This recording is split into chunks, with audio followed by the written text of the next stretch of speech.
Assalamualaikum warahmatullahi wabarakatuh. Perkenalkan, nama saya Nisa Mulyani dengan NPM 10121083 kelas C6 Manajemen Universitas Teknologi Digital. Video ini diajukan untuk memenuhi tugas evaluasi tengah semester mata kuliah Pendidikan Agama 5 Universitas Teknologi Digital. Di sini saya akan memaparkan materi mengenai Ma'rifatul Quran yang terdiri dari 4 subpokok pembahasan. Yang pertama yaitu Ta'riful Quran, yang kedua Asmaul Quran, yang ketiga Maknatul Quran, dan yang keempat Muqtada al-Iman bil Quran. Ta'riful Quran atau mengenal Al-Quran. Kepentingan mengenal Al-Quran. Mengenal Al-Quran adalah sebuah keniscayaan bagi umat Islam. Bagaimana tidak, sedangkan Al-Quran adalah kitab sucinya, firman Allah Subhanahu wa Ta'ala yang berisi petunjuk dalam kehidupan ini sekaligus referensi pertama dalam beribadah kepada Allah Azza wa Jalla. Ada 5 unsur dalam definisi ini. Yang pertama yaitu kalam Allah.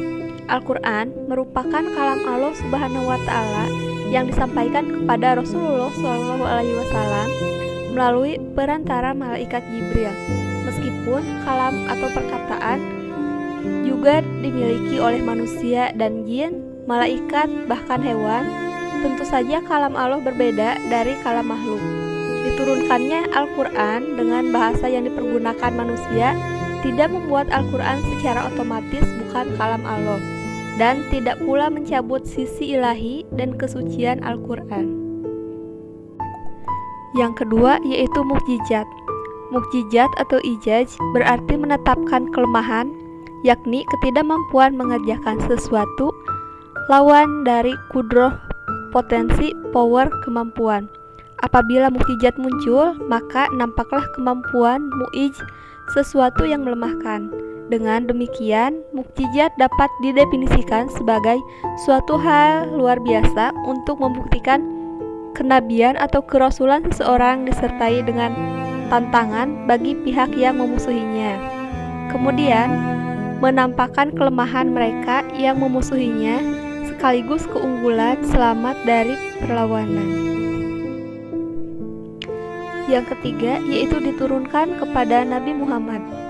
Al-Quran diturunkan oleh Allah kepada Rasulullah Muhammad SAW melalui perantara malaikat Jibril. Allah Subhanahu wa Ta'ala berfirman, yang artinya, dan sesungguhnya Al-Quran ini benar-benar diturunkan oleh Tuhan semesta alam. Dia dibawa turun oleh Ar-Ruh Al-Amin atau Jibril ke dalam hatimu Muhammad, agar kamu menjadi salah satu seorang di antara orang-orang yang memberi peringatan dengan bahasa Arab yang jelas. Quran Surat Asy-Syura ayat 192-195. Kata Al-Munazzal yang diturunkan berarti tidak termasuk kalamnya yang sudah khusus menjadi miliknya. Yang keempat, diriwayatkan secara mutawatir. Setiap kali Rasulullah SAW menerima wahyu yang berupa ayat-ayat Al-Quran, beliau membacakannya di depan para sahabat. Kemudian para sahabat menghafalkan ayat-ayat tersebut. Beliau juga menyuruh kutab atau penulis wahyu untuk menuliskan ayat-ayat yang baru diterimanya itu. Yang kelima yaitu membacanya bernilai ibadah. Di antara keistimewaan Al-Quran adalah pahala besar yang akan diperoleh bagi orang yang membacanya. Membaca Al-Quran dengan demikian bernilai ibadah sekaligus membedakannya dari hadis qudsi, baik dalam sholat maupun di luar sholat. Pembahasan yang kedua yaitu Asmaul Quran atau nama-nama Al-Quran. Asmaul Quran adalah istilah dalam bahasa Arab yang mengacu pada berbagai nama atau gelar yang digunakan untuk merujuk kepada Al-Quran dalam teksnya sendiri. Yang pertama yaitu ada Al-Kitab. Kitab diambil dari kata kataba yang artinya menulis, sedangkan kitab artinya yaitu yang ditulis.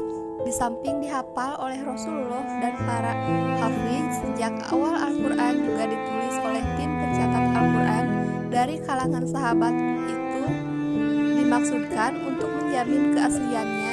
Nama ini memberi pesan agar kita membacanya. Yang kedua yaitu Al-Huda. Al-Quran disebut Al-Huda atau Hudan, petunjuk, karena ia mengarahkan manusia kepada jalan yang lurus yang menyelamatkan mereka dari keyakinan yang sesat dengan jalan membimbing akal dan perasaan mereka agar berkeyakinan yang benar dengan memperhatikan bukti-bukti kebenaran Allah, serta membimbing agar mereka giat beramal dengan jalan mengutamakan kemaslahatan yang akan mereka dapati dari amal yang ikhlas serta menjalankan aturan hukum yang berlaku, mana perbuatan yang boleh dilakukan dan mana perbuatan yang harus dijauhkan. Yang ketiga yaitu Al-Furqan. Al-Quran disebut dengan Al-Furqan karena Al-Quran itu adalah pembeda dan hak dan yang batil, antara petunjuk dan kesesatan, dan berbeda dengan kitab-kitab yang diturunkan sebelumnya. Kemudian yang keempat yaitu Ar-Rahmah. Al-Quran disebut Ar-Rahmah karena Al-Quran merupakan karunia bagi orang-orang yang meyakini dan melaksanakan petunjuk-petunjuknya. Yang kelima yaitu An-Nur.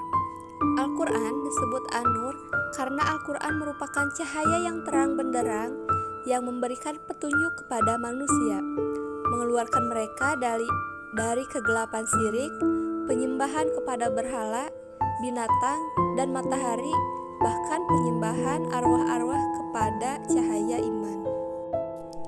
Yang keenam yaitu Ar-Rum.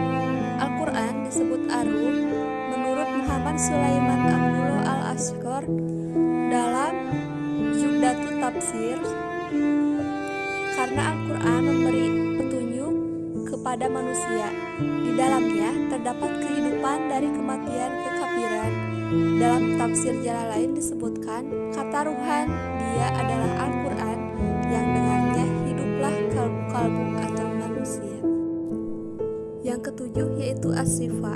Al-Quran disebut As-Sifa karena di dalamnya terdapat obat bagi segala penyakit keraguan, kemusyrikan, kemunafikan, syahwat, dan subhat. Termasuk pula semua penyakit jiwa yang mengganggu ketentraman manusia, seperti putus harapan, lemah pendirian, memperturutkan hawa nafsu, menyembunyikan rasa hasad dan dengki terhadap manusia, perasaan takut dan pengecut, mencintai kebatilan dan kejahatan, serta membenci kebenaran dan keadilan. Yang kedelapan yaitu Al-Haq. Al-Quran disebut Al-Haq karena Al-Quran mengandung kebenaran yang tidak ada keraguan sama sekali di dalamnya. Kesembilan yaitu Al-Bayan.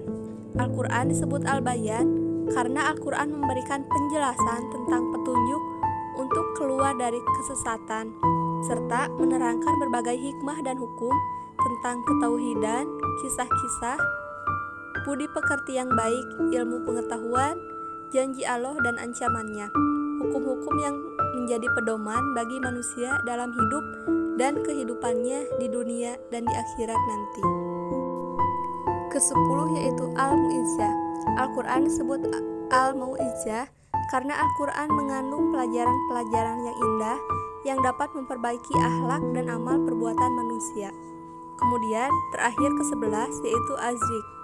Al-Quran disebut Az-Zikr karena Al-Quran merupakan peringatan tentang berbagai permasalahan, juga merupakan dalil-dalil yang jelas yang di dalamnya terdapat pelajaran bagi orang-orang yang ingin mengambil pelajaran. Pembahasan yang ketiga yaitu mengenai Maknatul Quran atau kedudukan Al-Quran. Dari sebagian nama-nama Al-Quran tersebut, tergambarlah kepada kita Maknatul Quran atau kedudukan Al-Quran sebagai pedoman hidup manusia yang begitu lengkap. Yang pertama yaitu Al-Quran adalah Kitabun Nabai wal Akbar atau kitab berisi berita dan kabar. Di dalam Al-Quran terdapat berita-berita tentang kejadian masa lalu maupun kejadian yang akan datang.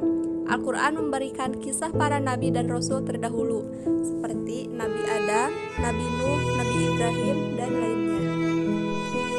Kemudian yang kedua yaitu Al-Quran adalah Kitabul Hukmi wa Syariah atau kitab hukum dan syariah. Di dalam Al-Quran, Allah Ta'ala telah menetapkan berbagai macam hukum dan syariat yang mengatur kehidupan manusia sebagai individu, keluarga, masyarakat, dan bangsa. Dia memerintahkan kepada mereka agar berhukum kepadanya secara konsekuen. Yang ketiga yaitu Al-Quran adalah kitabul jihad atau kitab jihad.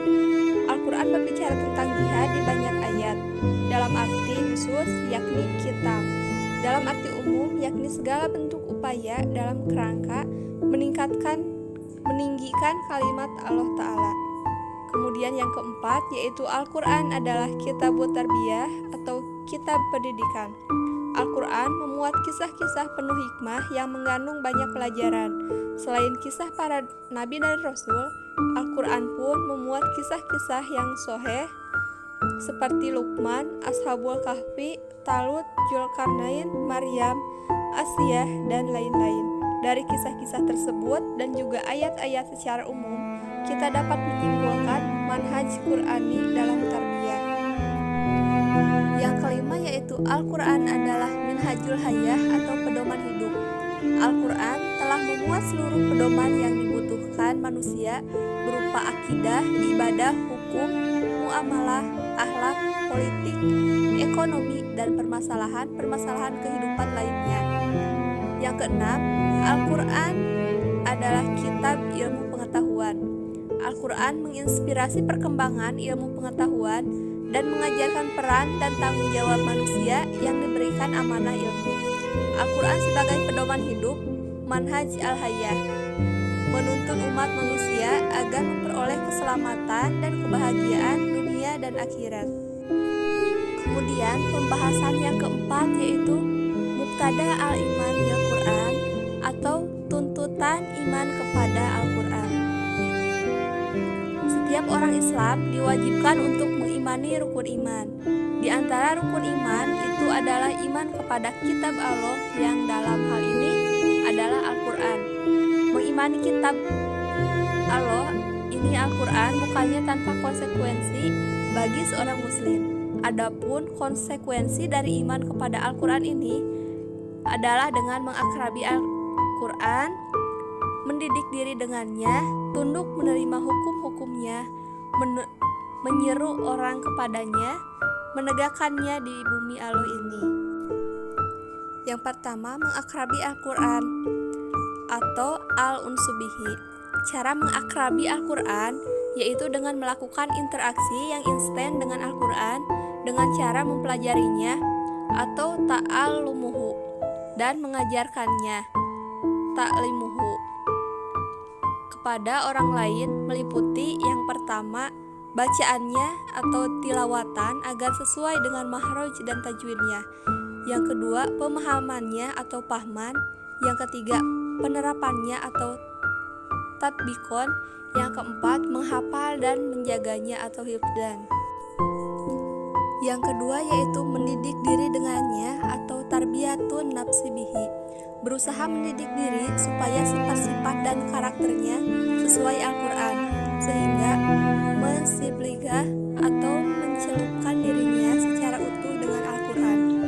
Yang ketiga yaitu tunduk menerima hukum-hukumnya atau ataslimu li ahkamihi, yaitu dengan cara mematuhi dengan segala ketundukan dan lapang dada kepada hukum-hukum yang ada di dalam Al-Quran sebagai bukti kedudukannya kepada Allah Subhanahu wa Ta'ala. Yang keempat yaitu menyeru orang kepadanya atau adawatu ilaihi, yaitu dengan mengajak orang lain untuk mengikuti segala petunjuk Al-Quran dengan cinta, kepedulian, dan rasa tanggung jawab sesama muslim.